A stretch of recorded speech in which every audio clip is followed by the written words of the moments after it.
Good morning, good afternoon, good evening, good day, wherever in the world you may be today. My name is Allan Boardman, and it's a great pleasure to be and an honor to be with you today. My talk is titled Cybersecurity Strategies for Successful Business Engagement. Before I get onto the talk, just a little bit about myself. So I'm a long-time Isaca volunteer. I've also a huge sports fan, and I volunteered at a number of large international sporting events. I also run marathons. Indeed, the last time I was in Budapest was in 2003 to compete in the half marathon in Budapest. So looking forward to another visit in the near future. So now onto my presentation. First of all, just to set the scene, so a combination of advances in technology and more sophisticated cybersecurity threats is complicating the task of protecting business processes and information. To survive, organizations must adopt those approaches to cybersecurity that require more direct engagement from senior executives to protect their critical business information and systems without constraining their innovation and growth. In this session, I'll explore the major cybersecurity-related challenges that businesses face today, and cover strategies for ensuring the adoption of business-driven approaches for cybersecurity. But I hope what you'll leave with is something to take back to your office, perhaps something slightly different to try out in the office. So just a quick quote from Gartner, the reminder that the business leaders now get cybersecurity, but what they want to understand is what has been achieved after years of significant investment in cybersecurity. Even more reason, strong engagement from the business or with the business because after all, it's their business data and their business processes that cybersecurity is seeking to protect. So just to set the scene now, let's have a look at data breaches. It's clear that preventing data breaches is one of the biggest challenges in cybersecurity. So in terms of visualization of how big the issue is, I'm actually a big fan of the informationisbeautiful.net site. Yeah, you can find the latest on major data breaches and use the filters to slice and dice the information to look at specific industries, root causes, and many other interesting facts. It's not just about data breaches, it's also about data disruption. And that's really where I want to just quickly mention one of the most destructive and most fast propagating malware that struck devastating businesses, struck with devastating effect in 2017.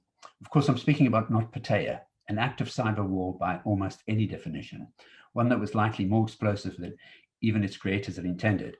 Within hours of its first appearance, the worm had raced beyond its intended victim, a country in this case, and out to countless machines around the world, from hospitals in Pennsylvania to chocolate factories in Tasmania. It totally crippled multinational companies across the globe, all caught up as collateral damage. Many organizations suffered nine-figure costs in dollars. It even spread back to the originating country that launched the attack, striking its state oil company. The result was more than 10 billion in total damages. That is major. So let's talk about some of those challenges that organizations have to contend with, or indeed are juggling with. Firstly, the relentless push to innovate. And we're seeking technology-enabled innovation across a number of different sectors and markets, particularly in the financial services, where, for example, the fintech market is flourishing and disruptors are shaking up many of the traditional players. And along with that, coupled with that, is digital transformation. So enterprises are increasingly adopting business transformation strategies where people, processes, and technology align to the business vision to better serve customers and increase revenue. And digital transformation is at the center of these business transformations. And then we have these complex supply chains and business alliances. So with more and more service providers supporting companies with their operations, the risk associated with supply chain attack has never been higher.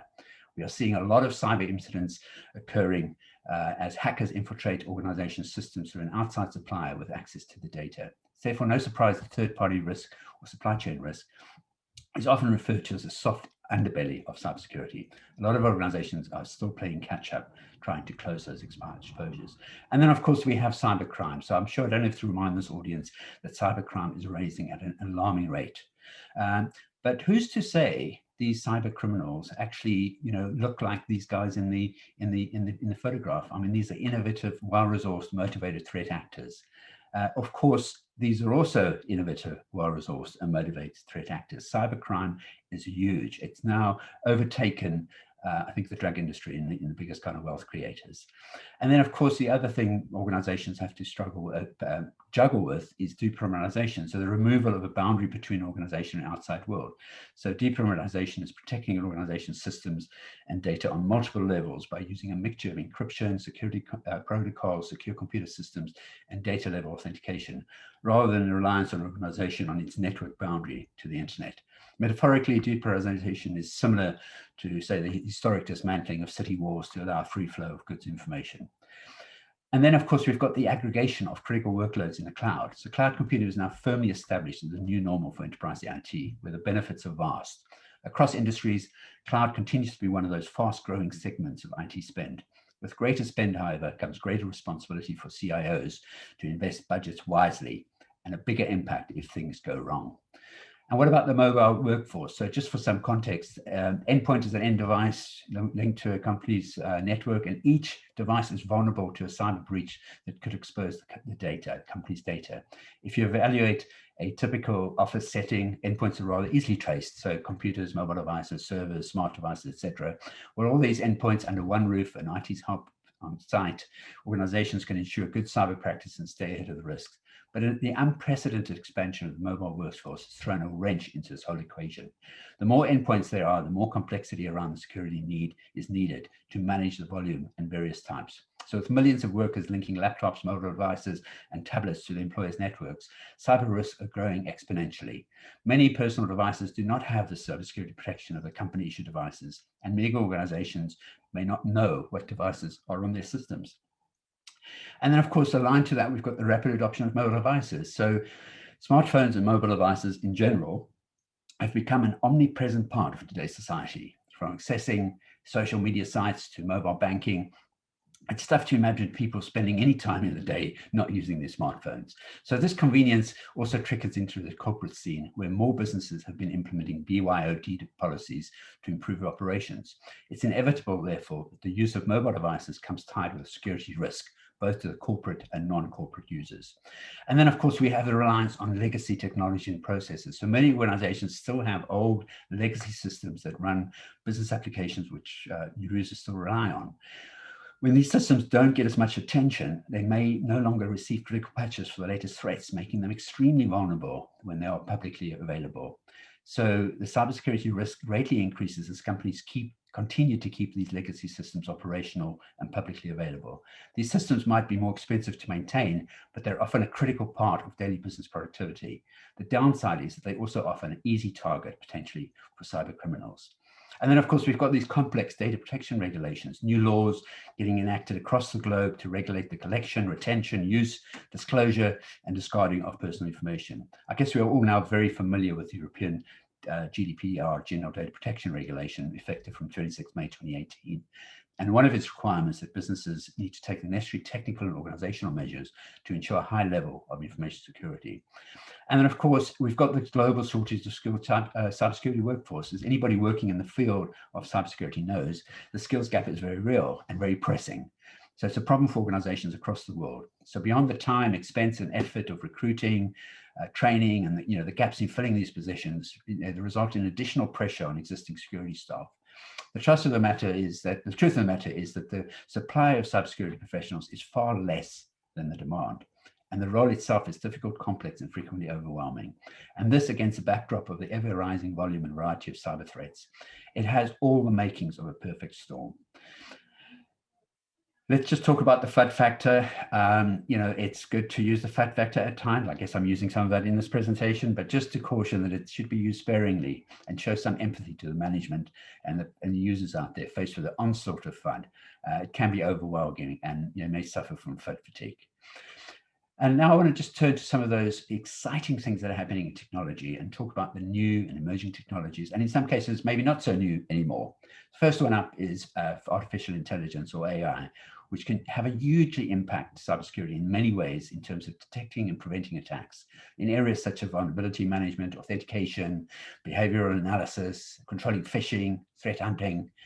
However, AI is not just limited to white hat researchers and security solution providers. Unfortunately, hackers and other cyber criminals can and do use it for many unethical purposes. Using AI, the cyber criminals can train their malware to become more AI resistant. So the AI-based malware can be hazardous and can evolve into learning the detection patterns of those security solutions. It can then penetrate those AI-based systems and even destroy them ultimately. And of course, the other related to that is robotics and machine learning. So a subset of artificial intelligence, machine learning can be used to bolster cybersecurity, for example, by using algorithms born out of previous data sets or statistical analysis to make assumptions about the computer's behavior. The computer can then adjust actions and even perform functions for which it hasn't even explicitly been programmed. So huge, huge potential. So with the ability to sort through millions of files and identify potentially hazardous ones, machine learning is increasingly being used to uncover threats and automatically squash them before they can wreak havoc. Related to that, autonomous vehicles, so vehicular cybersecurity is a critical component to the embracing autonomous vehicle technology.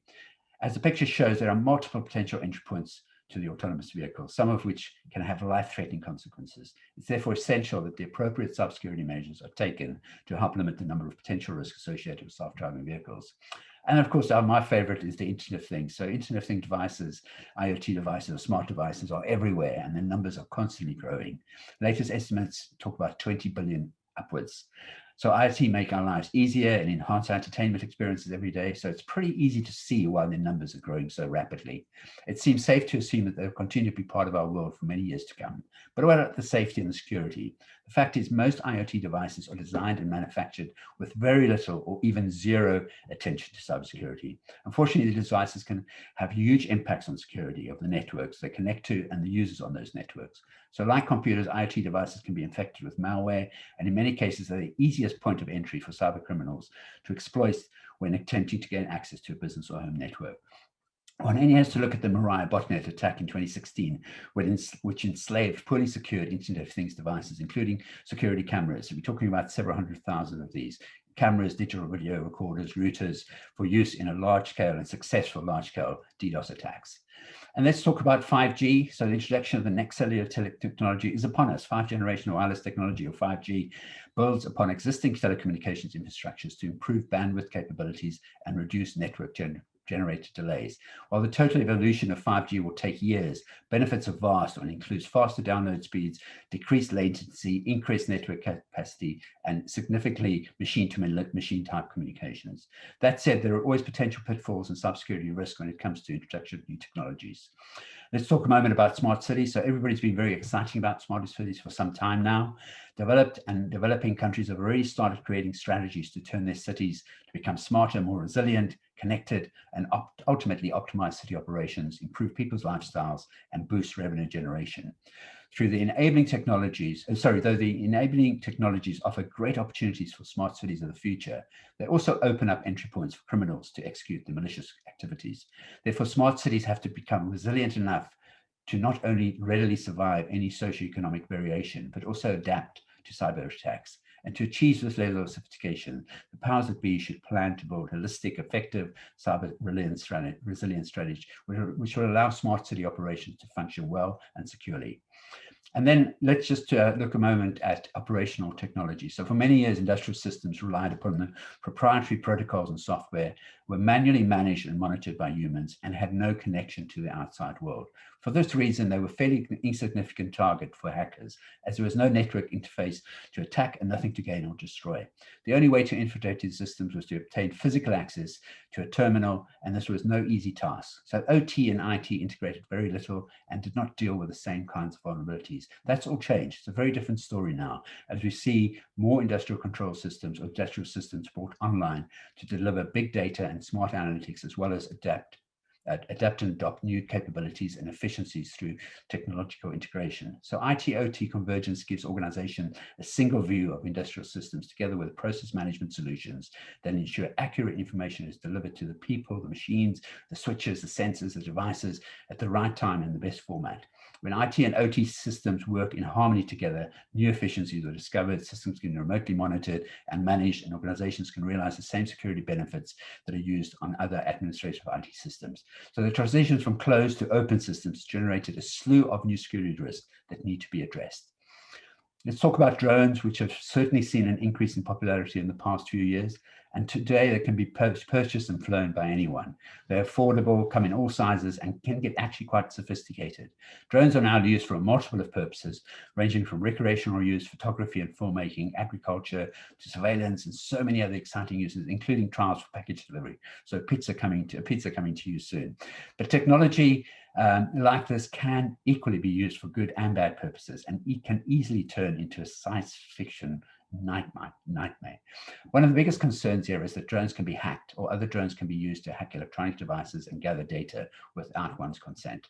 Let's talk about blockchain, which is basically a decentralized, digitized public ledger of all transaction and uses what is known as a distributed ledger technology. This could be potentially enhanced cyber defense, as the platform can prevent fraudulent activities via consensus mechanisms and detect data tampering depending on its underlying characteristics of operational resilience, data encryption, auditability, and transparency. Whilst it has its critics, it appears that blockchain technology is here to stay and can be used to help us protect as companies, individuals, and governments. The innovative blockchain utilization is already becoming a component of other fields beyond cryptocurrencies and can be very important to enhance cybersecurity.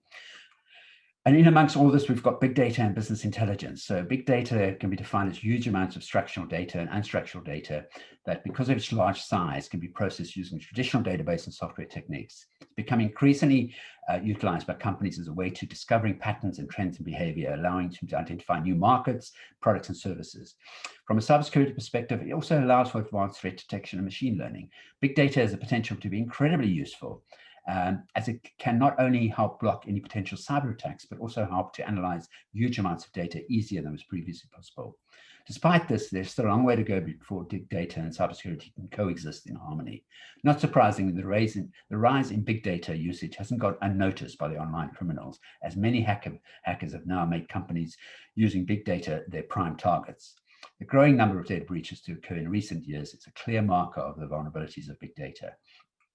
And then we've got these new ways of working. Devops adoption has many benefits, including increased new feature delivery, business efficiency, application uptime, customer satisfaction, and innovation. This helps create a more agile organization that can respond more swiftly to business and technology changes. The momentum between DevOps is driven by a perfect storm for disruption based on internet business, collaboration technologies, open source software, and cloud computing. And then still on the horizon, quantum computing impact on cybersecurity is a potential profound and game-changing effect. To put it in a nutshell, quantum computing holds great promise in many areas, such as medical research, artificial intelligence, weather forecasting, etc. But it also poses a significant threat to cybersecurity, requiring a change in how we encrypt our data. All of the above are challenges organizations could and should and are facing, and they should have these on their strategic roadmaps and plans. It's very likely that their competitors are embracing these new technologies and looking to disrupt their business models. So, having looked at those challenges, let's imagine for a moment that organizations are on top of these challenges and embracing the new and emerging technologies. And guess what? Along comes, yep, you've guessed it, COVID-19. The pandemic. Who would ever have predicted how 2020 would turn out? The entire world has been shocked in its roots by the COVID-19 pandemic. No one has experienced anything like this before. The speed of spreading the coronavirus has wrong-footed governments and scientists around the world, and the reactions taken to combat the virus has been decisive and severe. People around the globe have had to make huge sacrifices. Some sadly have had to make the ultimate sacrifices as death rates continue to rise. And whilst an end is now seems to be in sight with recent positive news about vaccines, many countries are still experiencing some of the worst times they've seen during this pandemic. Amidst this doomsday scenario, life has to go on. Governments, corporations, educators, and other organizations, and the general public have had to adjust and make radical changes to their everyday lives, including ourselves. We hear of the new or next normal. Whatever it is, life will not be the same again. As we reflect on the nightmare of 2020, it's clear that people are very adaptable and can respond to change. Nowhere is this change more evident than in the work environment. With truly little notice, we've had to learn to work in new and innovative ways. Thankfully, recent advances in technology has allowed many workers to stay fully productive working remotely. And in fact, a large number of organizations already had quite well-established remote working practices and solutions.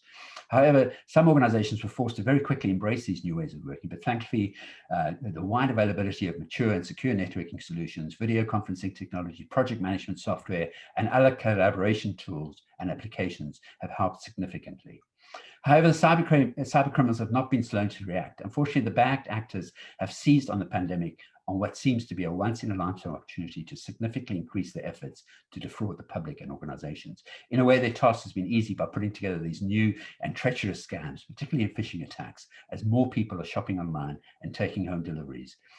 People are anxious and hungry for new information about COVID-19 related topics such as vaccines, face masks, hand sanitizers, and a load more. We're therefore seeing a significant uptick of cybercriminal activity exploiting the coronavirus outbreak for our own personal gain, sadly. Attacks, including from state-sponsored hackers, also include attempts to breach information about potential vaccines being produced and bogus emails claiming to be from health authorities providing important updates. It's very sad and alarming to say that it's expected the frequency of the coronavirus related to cyber attacks will increase over the coming weeks and months, especially as many countries experience new spikes and more severe lockdowns. So it's probably a huge understatement to say the impact of the pandemic has been monumental across many different industries and disciplines. People working in the governance, assurance, risk management, and cybersecurity space have had an especially important role to play in helping the organizations manage the many different challenges facing them. This has included a whole range of security and assurance related activities, including risk assessing new connections to support remote working, training users in using remote working tools, cybersecurity hygiene, data handling best practices, and many more. In the context of the conference, I'd just like to mention that in a post-pandemic world, there will be an increased and urgent need for more people who can be agile, adaptive, and multi-skilled. People should ensure that they take advantage of these unique times to upskill themselves, and conferences like this one should be applauded for creating such great learning opportunities. So it goes without saying that continued success in today's competitive market relies very much on the importance and investments that organizations place on security. But it's inevitable some of us will be insufficiently secure against cyber attacks. Attacks will happen. It's not if, but when. And you have to be cyber resilient. So what do we mean by adopting these approaches to cybersecurity? I'm going to propose a 4-step approach. So first of all, just to looking at this 4-step approach, the first thing we want to look at is ensuring that we engage with the business. So engaging with the business means understanding, getting the support from senior management and having the right tone at the top, the right ethics, the right behaviors demonstrated by senior management, and having effective and sustained cybersecurity transformation really requires full support from the top. Step number 2 is ensuring that we follow a risk-based approach. So identify your crown jewels and know what your threats and vulnerabilities are, and make sure you're fully aligned with enterprise risk management. Step 3 is people, process, technology. Understand your capabilities and identify those gaps and consider using experts where there are gaps on a tactical basis. Keep abreast of new technologies and changing environment. Build your response plans. Ensure that you have them ready. And then the final step there is it's all about creating a culture of cybersecurity. So it must be part of everybody's job and an organizational priority. It's no longer considered to be something that InfoSec or IT does. And then I just want to mention supporting that 3 focus areas or pillars in seeking to adopt and treat cybersecurity as enterprise risk. So the first one, the enterprise integration, looking at making it a part of the fabric of the business decision making. So embed risk considerations into all those governance apparatus, boards, committees, risk committees, etc. Conduct risk assessments, as I said. Integrate risk considerations into all our business processes, especially things like strategy, business development, new products, new third parties, supply chains, etc. The second pillar looks at technology integration. So this is recognizing that basic and relentless technology controls are really important. So get those hygiene things right. They won't necessarily stop all attacks, but they'll stop most of them. Continuously monitor and control effectiveness, strive for ambient controls, and embed automation into the heart of your tech delivery. And then the third and final pillar is resilience and recovery. No matter how good the organization, there will always be things that go wrong. So ensure that you're ready. Early detection, respond decisively, formalize accountability, and test constantly. Fix and find and fix those broken windows, so those hygiene issues, and ensure you integrate cyber and security incident response into your enterprise-wide operational resilience and BCP approaches. So in coming to the close, just a few takeaways. Most important of all is ensure that cybersecurity is treated as a top enterprise-wide risk, and that responsibility for cybersecurity must go beyond the CIO. The board has a key role to play here, and also cybersecurity should be viewed as potentially an opportunity. And smart businesses have the opportunity to create new markets and products, grabbing an edge on their competitors. And finally, assurance professionals, many of the people on this call, will have a really important role to play in all of this. So post-pandemic, I just want to return back to the pandemic before we close. What is next? Well, it's clear that the pandemic has accelerated the use of technology, remote working, and automation. This will have lasting effects on how people live and do their jobs. There is likely to be many unique opportunities as we come out of this pandemic. The exact timing of the end of the pandemic is anybody's guess, but what is certain is that the pandemic will end, and the result will be an environment that will be rich in possibilities for those who are prepared and can evolve. We need to seize the opportunity to grow and change by integrating lessons learned into the new ways of working. This will enable us to maximize the successful achievement of our collective and individual goals, despite the exceptional environmental conditions we found ourselves in. Just a reminder about Dave. If you haven't met Dave, I'm sure you all know Dave, but if not, let me introduce you. Dave is our weakest link. You're only as strong as your weakest link. Don't forget about the users out there. And then finally, if you are having challenges in convincing your business leaders, consider playing them this video. The video didn't play, so I'm going to carry on. So really just remains me to say thank you very much for the opportunity, and thank you to Isaca Budapest chapter, Mr. Greg Biro, the chapter president, for the opportunity to participate in this conference. And of course, would like to thank the audience for listening to my talk. And I wish everybody all the very best in keeping safe during these unprecedented times. And I look forward to a time when I can visit the great city of Budapest again. Thank you.